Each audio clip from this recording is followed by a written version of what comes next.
Hi guys, we'll be starting shortly. Um, I have a series of questions that I'm going to be asking Jess Graham today, and but we got to get her in here and into the chat. So give us a few minutes to set up for her to get in here. We're going to try this because sometimes it doesn't always work. So.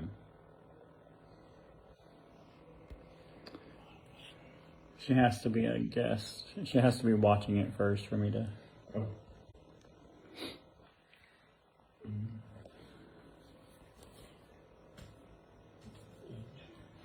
Something on my shirt.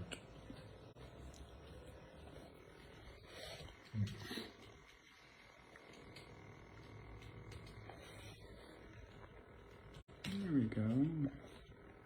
She's coming. Is she there? That's okay. At least I charged my phone. Hey, Jess. How are you doing? Don't How know are you? which direction. For some odd reason, I can't tell which. Okay, you can see me. Okay. Your mic's a little low or something. Maybe it's too far away. I'm not sure.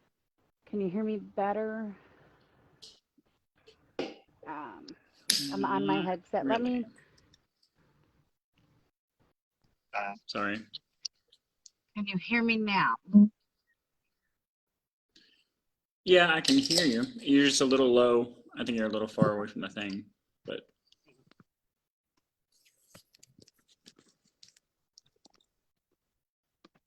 Ooh, what is that you have?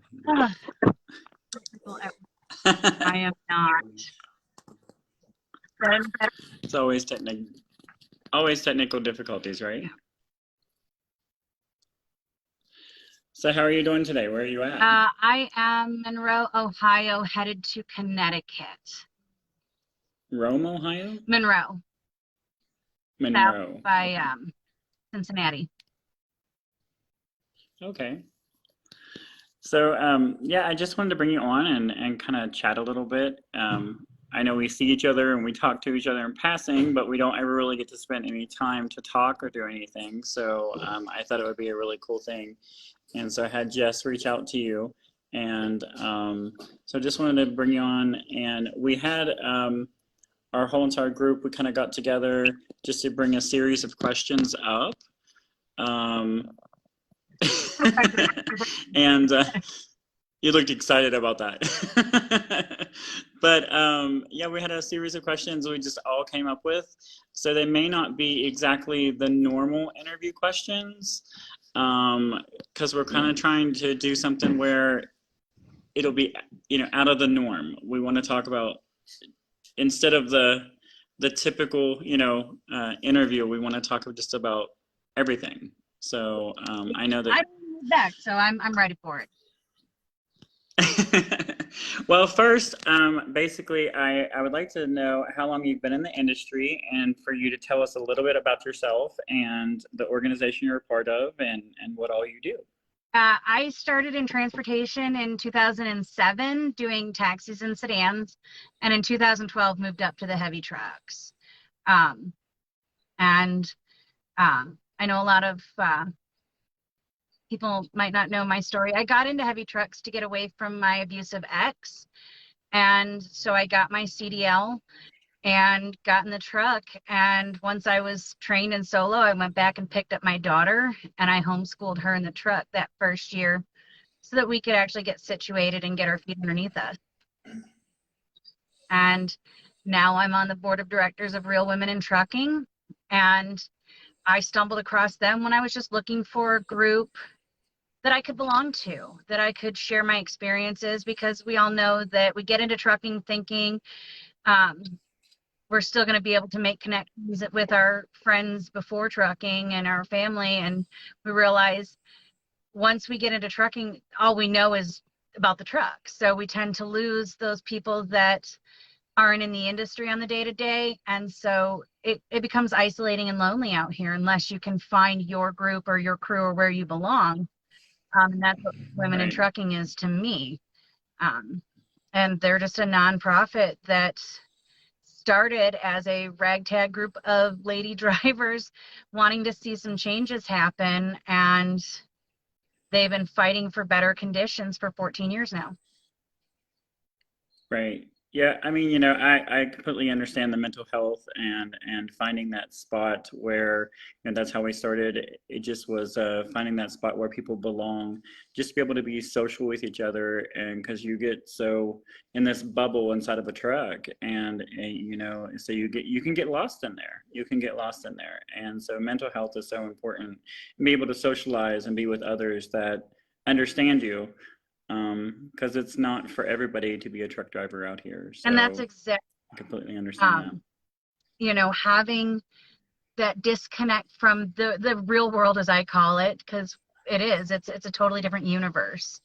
I think one of the reasons that there is such a problem with suicide and depression in truck drivers is this complete isolation. You have to know how to reach out, or basically how to find your group, how to find those people that you can kind of lean on, and exactly that. And there's everybody. Well, so let's dive into one of these questions, because it kind of already hit on this subject. Um, with rape and abuse and all the different things that are out there that does happen to people, a lot of people don't want to talk about those things. But we kind of brought up a question that was kind of interesting, and I just wanted your opinion on why you think it is this way. So, whenever the topic of rape comes up, there's almost zero scenarios, at least in trucking, that I have really seen. I know it happens, and we've talked about it, and I've met drivers, but maybe it's the fact I don't want to talk about it. But when the scenarios come up about talking about rape and talking about these situations, a lot of the time is never transponded or comes across from a male perspective or a male being raped. And I don't know if it's because men not coming forward and talking about it, or but we've had a couple cases where it has happened in trucking, and I just was kind of wanting your perspective on that a little bit, on why you feel maybe it's not talked about. Are more towards women reporting, but even at that, only a very small percentage. So only, I think, 30% of rapes, it might even be lower than that, even get reported. And Right. I think the shame and embarrassment on anybody, male or female, will prevent somebody from reporting it. Anytime something happens, the first thing that a person tends to do is to internalize it and look at what did I do to deserve this. So you tend to hear about women because women tend to report it more. Not that it doesn't happen, sexual harassment, rape, assault, whatever it is, no matter what gender identity, or type of person you are, it's going to happen. It's going to happen in every area, every industry, every facet of life. There are predators, and there are people that are preyed upon. And so to take the stigma off of the victim, because people's natural inclination is to blame the victim. Well, what did they do? Where were they? Why were they there? What was going on? And that's the whole point. Right. I have people come to me all the time and say, well, she lied about being raped, or, and I tend to think, why would somebody lie about being raped? It's not an attention. It doesn't get people positive attention. When you say you are raped, you get you see the ugly in a lot of people, because they literally do turn it around and say, well, what did you do? What were you wearing? Where were you? Why were you? And it's not, I'm sorry that happened to you.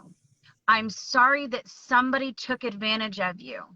So I think the conscious norm in people needs to change before you're going to see more victims of every way of life, everything Well, you know, coming forward. even in Say, families. I've been raped and it was not my fault. You know, you don't have to justify being raped because there is no justification. You don't have to say it wasn't my fault. You have to say I was raped. Somebody brutalized Right. me. Even in even in family, you know, you would think, um, I myself, whenever I was a child and growing up, I was molested and raped by a family member, and so you would think, um, naturally your family would stand behind you. That when you come out and you talk about this, your family would stand behind you. But on the contrary, most of the time they don't. Most of the time, it causes a lot of division amongst families and people. You know, even though you were a child and you were young, you know, it does that same thing. You know, the division. Why were you there? Why, you know, why? What did you do? And as a child, I thought, you know, it would be different. When I had, I don't know. Now looking back as an adult, I would, but it's no different. It's no different than, you know, everybody always instantly asks those questions, and it's like you become a victim on top of being a victim, um, just because of people's, I don't know if it's ignorance on how to act or how to talk about it, but it's like they want to sweep it under the rug and not talk about it at all. Um, and it's so hard to come forward and talk about those things. It's so hard to come forward. So then, you know, for myself, personal journey, I felt like the moment that I did, I then was judged again, or like, you know, for just talking about it and being open.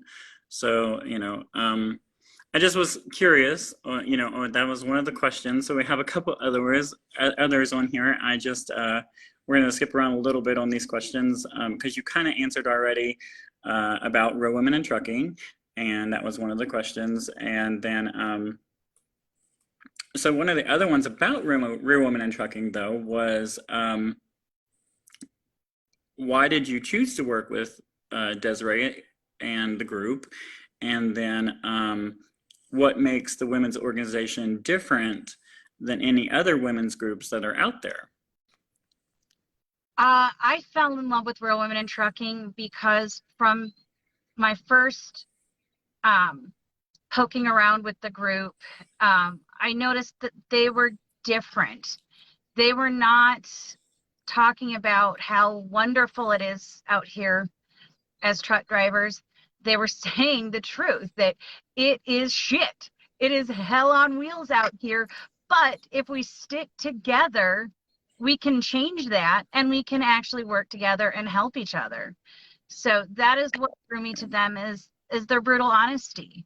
I had some experiences and some issues in the industry in the beginning, and nobody wanted to talk about those. The struggles that we have on a daily basis, especially being female definitely in a male-dominated industry, and almost any minority in the industry is going to be looked down upon or treated a lot harsher, and Right. for no reason. There really is no reason. But they were honest about it, and they said it is shit, it's going to be hard, but we can do it together. Right. And when you see the things that they were actually getting changes made and actually, Queen of the Road, that was one of the big things that, that was somebody taking the time to recognize the contribution of women drivers. And I've met some amazing women through those events, the Queen of the Road events. And Real Women in Trucking has been able to take the story of 78, I believe, different women and share it with the world. Get those stories there that Right. wouldn't have been shared. You've got women that have battled cancer and still drove their truck. have lost, everything, and come back, fought hard, but overcome it all. Women that have been in the industry for 40 plus years and just kind of stayed to themselves, but no, here's their story of what they've overcome. Got Michelle Scolari, who, just like me, had her little ones, 1 and 2 years old, in the truck with her in the beginning, just because she needed to. Um, I couldn't imagine. I couldn't imagine it, raising a child on a truck. so yeah, having two littles, you know, um, but that's the perseverance of um, the real women out here. The group itself, we appreciate everything you guys have done, and with just what you're doing within your group, but then also reaching out. It's been an amazing journey for us. We're a year old, and even within that year, we've done what seems like small steps for others, but we were able to be the first LGBTQ group to be set up at Matt's. I mean, and you guys came and supported us and said hi and took pictures, and you guys have helped a lot with our journey and supporting us, and that means a lot to work together with other organizations. When I know it's a super long name for us, but at the same time, I just was trying to separate us from everybody else.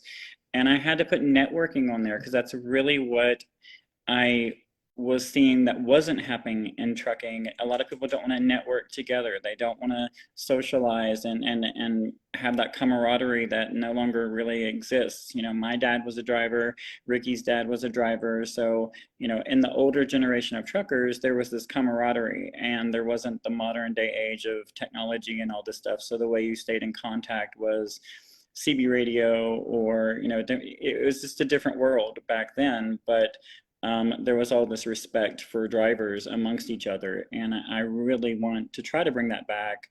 And we do a lot of things, and we're starting out. We're new. I can't wait to get to the size of what Real Women in Trucking is, and She Trucking, and all the other amazing groups that are out there. I know it takes time, but it starts with a great team, and we have a great team that is dedicated, and we have made really good friends and with the other organizations. And so I'm not picking when I say this, but so our other question I'm going to is I recently saw your post about an experience at XPO. And since everybody knows I'm the XPO guy, I kind of wanted to chat about that a little bit, what the experience was, and how that happened, and all of that. So Actually been documenting driver treatment at a lot of different companies, and I've just been collecting you know pictures and of what we're treated at. I feel like when I show up to a property, I should be treated as with the same respect as an employee of that property. I should be allowed to use a restroom. I shouldn't be caged like an animal. It's disheartening to see how drivers are treated in some facilities. And so that just happened to be the one that I'd done that day. I walked in, and when you pull into a place, you're trying to get there to make an appointment, and so you tend to not stop and use the restroom before you go in. Sometimes you don't grab snacks if you don't remember, because right. you don't think you're going to be there for 9 hours, and then they end up taking 9 hours to load you in some circumstances. So yeah, that was just, that day I walked in, and here's a cage, and also now I can't use the restroom, but I also can't leave. Right. So the next day I delivered, and or no, I picked up at LCS Communications, and they had a driver's lounge for us, and it was literally two broken office chairs on an old dock plate. Again, no bathroom. and they took 7 hours to load me. So it's just kind of, I think People don't see that. exactly, and that's exactly why I'm doing it. I've got friends that are like, "What do you mean you don't get to use the bathroom when you go to some place?" I've never, she's Yeah, like 50, and she goes, "I've never walked into a place and asked to use the bathroom and had them say no ever in my life. I don't think I've ever had that happen." I said, "I have it happen about 3 times a week, if not more." And so that was what really started that, was like my want to get it out to my friends, to the general public that don't know this side of trucking. So it right. wasn't just XPO, it was No, I know, but I seen the post that caught my attention, and XPO reaches out and says, "Hey, um, we're sorry that that happened. What can we do to change that?" You know, right. that's the only way that we're going to get change, is by drawing attention to the problems. So I think, And see, the thing is, for us, I hate the cages too, but at the same time, we're to the point. So we run pharmaceutical, and XPO's a little different, and it shouldn't be this way. Trucking should be trucking, and across the board, everybody should have bathrooms. Everybody should have, but we don't. That's the reason we have. Almost all of us have the ARI sleepers, the big sleepers. We're not even allowed to get out of our truck at most of the places that we go to. We're not supposed to be on the property. We're not supposed to walk on the property. We're not supposed to have the dogs on the property. But that's I guess it's more of a pharmaceutical thing. But we've been like most of the places we go to, there's not a chair. There's not, but even before, when I think back of dry freight loads that I used to haul and stuff like that, I can remember a situation where we had went to a property and all the porta potties had padlocks on them, and you had to have a key from the office. And there was one that was for the drivers, and four that was for the employees. And it's that type of stuff. It's just ridiculous that they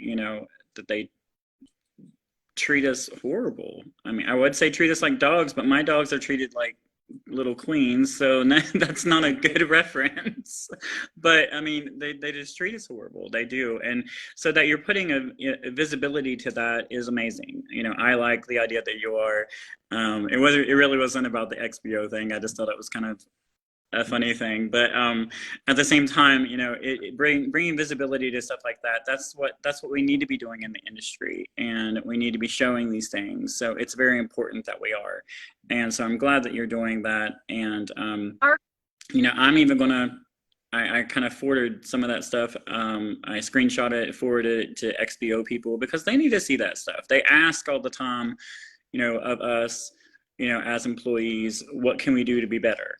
And so these are things that hopefully they respond to you. I kind of gave your information and stuff, but hopefully they do respond to you, because I feel that they need to.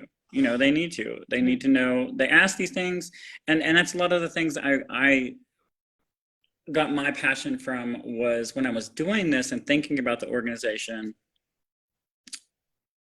Everybody's a lot of talk. It's like when Pride happens, everybody jumps on the bandwagon of Pride. We're an LGBT friendly company, whatever, but are they really? Because they're really not half the time. A lot of people are not. I do carry your message throughout the year, Right. Pride Month, and you just said, just continue to share and support us, Right. So bringing visibility to stuff like that, and shining a light on it is important. People don't, it's like driving. People are like, well, why do you have to stop at a certain time? The parking issue, such a huge thing that I know you guys have worked so hard on. And it's something, and people's like, well, there's so much parking. I see the trucks everywhere. What's the problem? It's such a loaded question, but it's just that, but I mean, there's so much to it. If you're not behind the wheel, you really don't understand the whole problem of driving and trying to find a parking space. And then you fit that into your delivery time, and it always works that you're delivering at 9, 10 o'clock at night. It's like me and Ricky, we go to Buffalo, New York. We do this Buffalo run, and it's Buffalo. where are you gonna where there's like one truck stop in Buffalo, New York. Like, what are you gonna go to? We have And fighting over, 80 spots. Exactly. right. Yeah, and you think of how many trucks and how many businesses and how many places, distribution centers are in Buffalo or in that little area, and then you have to try to fit every truck in an 80 spot place. People just don't think about that. So bringing visibility to all of that is amazing. So I, completely think it's awesome what you guys are doing, and we want to be a part of a lot of the things that you guys are doing and show support for you guys. Most importantly, it is getting outside of the trucking community, because nothing is going to change if we don't involve the general public. That's why we're on LinkedIn.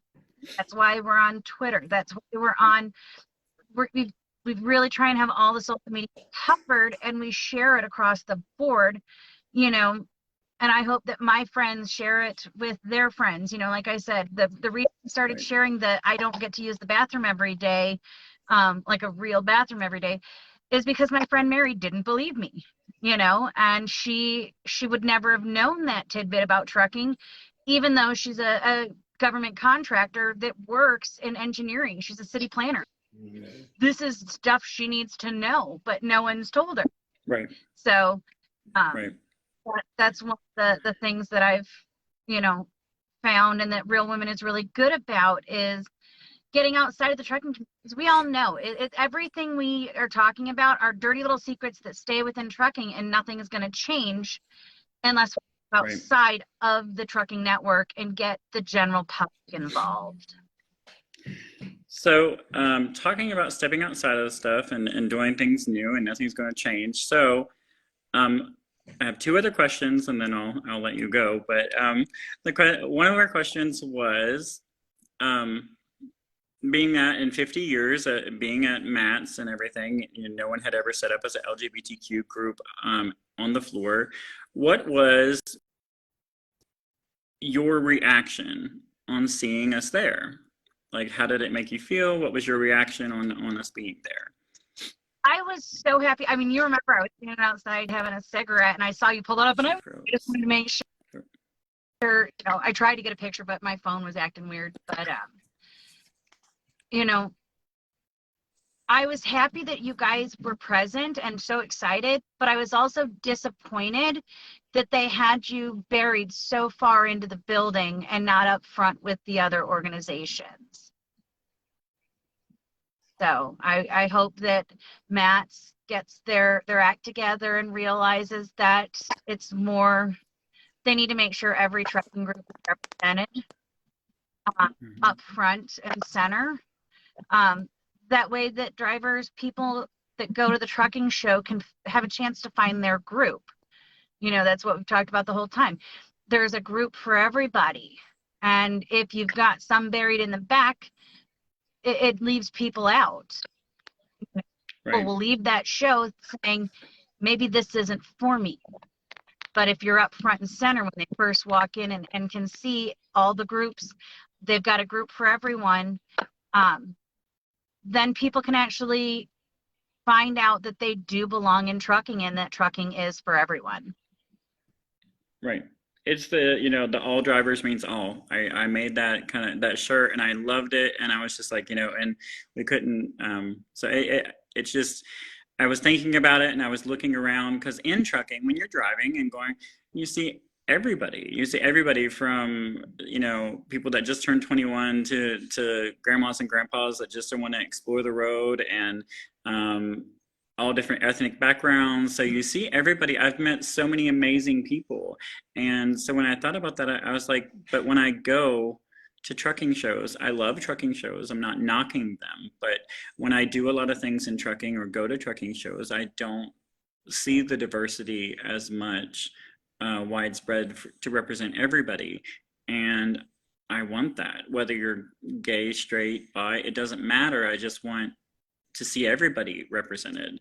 And I think that's really, really important that we are able to do that.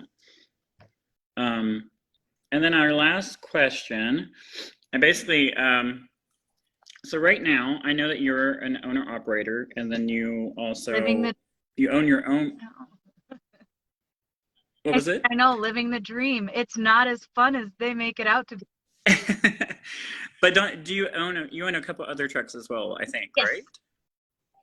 Okay. So the other thing I was going to ask about was, do you, right now in the industry, the way things are, would you recommend somebody to become an owner operator? If you want to live like me, where I'm at a point in my career that I only work 40 weeks out of the year, um, because I don't have a huge, massive overhead and I don't have truck payments. So I'm not tied to my truck every week. I got to run it or else I'm in the hole. I paid cash for my truck. And uh, I keep it maintained and I park it when I need to park it and go visit my mom where I'm building a house in Belize. So you're gonna have to come visit me. Um, I know, it's amazing. all welcome. Uh, if if you're looking at it from the perspective of you want to just be your own boss, do your research. You can make money. We know of people that bought a truck during COVID, so it was the worst time, and it has gotten slightly better, barely, but you have to be ready because freight has ups and freight has downs. It's not Right. consistent. No, it's feast or famine out here. Um, so you just have to really do your research and get your dollars together. Um, and it's a dream that is attainable if you go about it the right way. Lease purchase for sure. Just know that it has a 97% failure rate, according to Paul Taylor of Truckers Justice Center. I only know Right. one person that got the title to their truck after completing their lease purchase out of the tens of thousands of drivers I've met over my career. One, I know. Um, so I know two. I know two people that. is a huge failure. It's designed to fail. And it just takes you to sit down and do the basic math. Because right now, the average cost of running a truck is $1.79. That's what it takes per mile to run a truck. With the huge fuel and, expenses and all of that. So if you're looking at the industry and you're like, oh, well, I'm going to haul this freight for $1.90. Well, just go home and be a company driver. Don't do that because you're messing up the freight lanes for all of us. Um, Right. so it's really knowing your cost and sticking to your guns. And you got to be prepared for a lot of things. You got to be prepared to stick to your word. Like I will get irritated and I will cuss and you don't want to take my load now. Fine. You want to make me wait for 4 days? No. Sign it, reject it, and I'm going to take it back to the shipper and you can pay me 3 times to ship it again. But I'm not playing this wait 5 days to reschedule this load because I have one truck and one trailer. So you have to, Right. if you threaten to take it back to the shipper, then you got to be prepared to do it. And I've done it once. That was a good pay week though, because they paid me again to take it back. But you have to be able to stand your ground and do that, I mean, not everybody would be so abrasive to do that or to be that way. So, but so it was kind of like another loaded question because right now it's all on, it really just depends on everybody's experience and who you drive for. There's a lot of different factors in the equation on what you're doing. If you're completely, in low boards or if you're signed under a company, there's a lot of different things to that. It depends, but yeah, I just wanted to ask the question because even I was presented an opportunity to buy a truck, and we have been thinking about it, but I don't know. Because I make a guaranteed pay every week. So, and sometimes even the friends that I have, I make more than owner operators because I'm guaranteed to pay every week, and I know owner operators are not. So, it's just one of those things. So we've been contemplating is all I can say. What I recommend if you have a chance to get a truck, just know your numbers before you do it. Um, would I recommend like trying to build a fleet right now? No, because we have 4 trucks sitting. We have 6 trucks owned by us. We have 4 of them sitting. I'm driving one, my partner's driving the other. Like the trickle down for us small guys, because of the massive churning of the mega fleets, the average driver, only 1 in 6 drivers makes it out of their first year and into a career. Most of them to Right. Indeed.com get burnt out, and 1 year after reporting they're a truck driver are not reporting being in the industry at all. So, um, we're not getting the trickle down. Normally you get your 1 year in experience at your training fleet, and then you go to a company, a smaller company, more family, and then you maybe work your way into running for a fleet like mine, a very small mom and pop's fleet. But we can't, I mean, the drivers that even then come to us, they're bottom of the barrel. It's actually been cheaper for us to park our trucks, um, and just let them sit for a minute than to try and put a driver that isn't going to take care of our equipment. And we don't even ask you Right. to take care of it. I just need you to tell me what's wrong, or something that something is wrong, and we'll get it fixed. Like, it's not like we don't want to take care of the equipment, but you have to be able to tell me, because I'm not driving with you. So I don't know when things are going wrong. And you're not the first person I've heard say this. So I know another person who has parked 2 of their trucks. They're sitting in their front yard, and we've seen a lot of that here recently. So I guess the last thing I was going to say is basically, really thank you so much for taking the time to sit here and chat with us. We absolutely love you all, and I do hope you have an amazing day. Is there anything else you'd like to say and put out there to everybody within the organization and just? I think that you have got a great staff behind you guys. I know I deal with Jess and Denise a lot. Love Denise. She is such a doll. Um, and, she and I were talking a while back, and she had asked, um, about, a lot of people ask us about the real women part. And it's not to exclude anybody, because as you guys know, we try and include everybody. And we don't just think of them as buzzwords or keywords or words for one month out of the year. Um, it means that we are actual drivers. So there's the authenticity of who better to advocate for drivers than actual drivers. So that was just one thing I wanted to point out, is we don't just rally behind women, we rally behind everybody. And we want to make sure that everybody is included, and that our advocacy is for everybody. So if you know of a male that's been assaulted in the industry, we want to know about it so that we can document it, Right. so that when the FMCSA and the Department of Labor and all of these government agencies come to us, we can say, well, here's the information we have. Here's, they ask us about a specific company, and we keep our records that way. Every time we hear about somebody, we file the company they're with and all of that information and get their story down. And that way, when they come to us, we can say, well, you want to know about this company? Here's 10 drivers that reported to us from this company, and so we make sure that we protect you, but we also rally behind you. And we want to make sure that things are made right. That's awesome. So thank you so much for everything. And I hope you have a safe travels today. And we will talk soon again, I hope. Yeah, I love getting to hang out with you guys. And I need to come on vacation. I need to come and I really want From to. December to the end of January. So 7 weeks, I think I'll be down there.